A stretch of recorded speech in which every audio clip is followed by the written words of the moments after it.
Привет, друзья! Сегодня я расскажу о событиях, которые способны изменить не только настроение внутри Германии, но и политический баланс в Европе. В Саарбрюкене канцлер Фридрих Мерц выступил с речью на годовщину объединения страны, а почетным гостем стал Эммануэль Макрон. И это решение вызвало неожиданные споры, но это только лишь начало. Также вас ждут самые острые темы: протесты во Франции и падение рейтинга страны, тревожные прогнозы о замедлении мировой торговли, новые планы Баварии по борьбе с дронами и предупреждение от Шпаркаса о масштабной мошеннической атаке. Все это прямо влияет и на Германию, и на Европу. Оставайтесь до конца, чтобы не пропустить важные выпуски. Подписывайтесь на канал прямо сейчас. Итак, канцлер Германии Фридрих Мерц выступил в Саарбрюкене на мероприятии по случаю 35-й годовщины объединения страны. Он подчеркнул, процесс объединения не был автоматическим, это стало результатом смелых решений и усилий многих поколений. Мерц призвал к укреплению единства, независимо от того, живешь ты в восточных или западных землях, на севере или на юге, цитата: «Наша разнообразность делает нас сильнее». Он отметил, что в сложные времена в Германии нуждается в новой сплоченности и уверенности в будущем. На торжестве, которое проводилось в Саарбрюкене, земля Саар,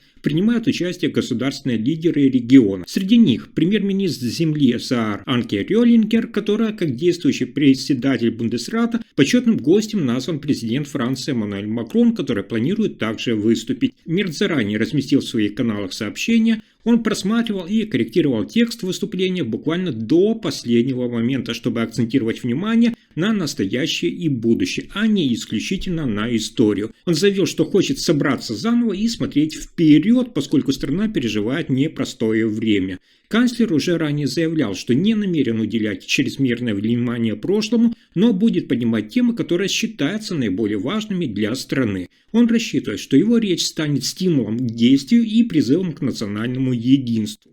И это только начало. Бывший канцлер Германии Ангела Меркель публично раскритиковала приглашение президента Франции Эммануэля Макрона в качестве гостя-оратора на официальные торжества по случаю Дня немецкого единства в Саарбрюкене. По ее словам, конечно, важно, чтобы на празднике выступили главы Германии, канцлер Фридрих Мерц и президент Франк-Вальтер Штайнмайер, а также глава правительства земли Саар Анке Рёлингер. Но Меркель отметила, что роль Макрона в официальной программе вызывает вопросы. Она считает, что за 35 лет после объединения Германии было бы символично пригласить в качестве гостя-оратора фигуру именно из Восточной Германии или Восточной Европы. Меркель подчеркнула, что уважает Макрона как европейского лидера, но не согласна, что его выступление – лучший выбор именно в этот день. Канцлер Мерц уже подготовил праздничную речь, я вам об этом сказал, и намерен сосредоточиться не на ретроспективе, а на вызовах настоящего и перспективе для Германии. Таким образом, на торжествах, приуроченных к 35-й годовщине объединения, среди почетных гостей будет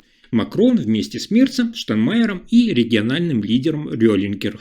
А теперь внимание, дальше события развиваются еще динамичнее. Во Франции уже третий день подряд продолжаются протесты против планов правительства по ужесточению бюджетной дисциплины. Однако сила протеста постепенно угасает. На акциях участвует все меньше людей. По данным МВД, в стране происходит около 250 манифестаций, в которых участвуют около 85 тысяч человек. Это менее половины от численности протестов с середины сентября, о которой я вам рассказывал. В государственных службах забастовку поддерживают лишь 4% сотрудников. В сфере железных дорог и общественного транспорта минимальные изменения в графиках. Премьер-министр Себастьян Лекорню до сих пор не обнародовал окончательный вариант своего антикризисного бюджета, но уже ведет переговоры с оппозиционными партиями с целью заручиться их поддержкой. Среди обсуждаемых решений это перераспределение министерских портфелей и отставки некоторых министров. В центре напряжения необходимость сокращения государственных расходов и условия высокого государственного долга.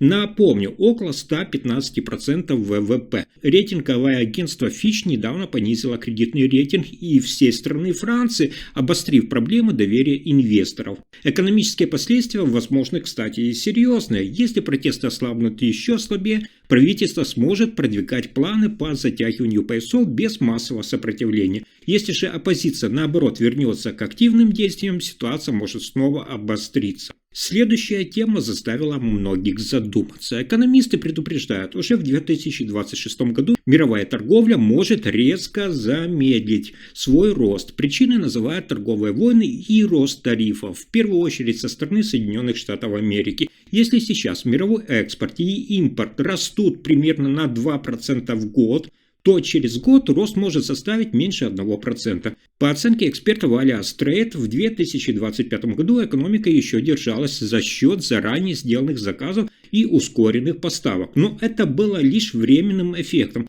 В 2026 году, как отмечает руководитель компании Мила Бакаерс, мир столкнется с расплатой за эту перегретую активность. Мировое ВВП, то есть общий объем производства товаров и услуг в 2026 году вырастет всего лишь, внимание, на 2,5%. В Соединенных Штатах рост может составить около 1,6%, в зоне евро меньше 1%. Таким образом, Германия, экономика которой сильно зависит именно от экспорта, окажется в особенно сложном положении. После почти нулевого роста в этом году прогноз на следующий лишь 1%. Экономисты считают, если тарифные конфликты продолжатся, мир может столкнуться с новым спадом торговли и риском глобальной рецессии. Но это еще не главный поворот событий. В Баварии премьер-министр Маркус Зёдер предложил быстродействующий закон, который бы дал полиции право немедленно сбивать подозрительные дроны. Он заявил, что безопасность региона требует более решительных мер, нежели просто ожидание федеральных законов.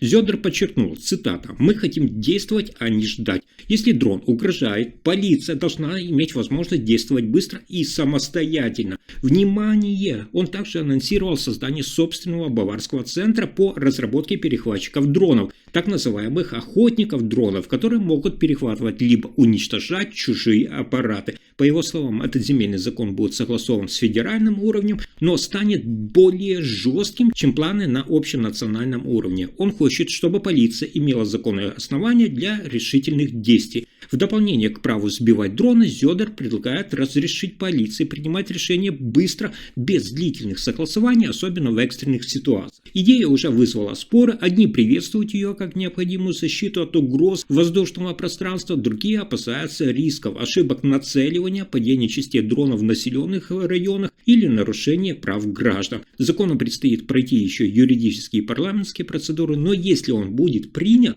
Бавария может стать пилотным регионом для новых подходов к обеспечению воздушной безопасности. И здесь начинается самое интересное. Следите внимательно. Банк Sparkasse предупреждает всех немцев и граждан Германии. В Германии активизировались мошенники, которые рассылают поддельные сообщения от имени банка. Жертвам присылают e-mail или даже SMS, где утверждается, будто требуется срочно подтвердить обновление приложения или проверить настройки. В таких сообщениях содержится ссылка на поддельный сайт, там просят ввести логин, пароль и другие конфиденциальные данные. Мошенники действуют дальше, звонят с телефона, который маскируют под номер Sparkasse и пытаются убедить клиента предоставить код или одобрить перевод. Sparkasse предупреждает, никогда не вводите данные на сайтах из подозрительных сообщений и не подтверждайте транзакции, которые вы не инициировали сами. В случае сомнений сразу блокируйте доступ к онлайн-банкингу и обращайтесь в банковское отделение. Также стоит проверять адреса отправителей, избегать кликов по ссылкам из писем и быть осторожным при входе в онлайн-кабинет через сайты,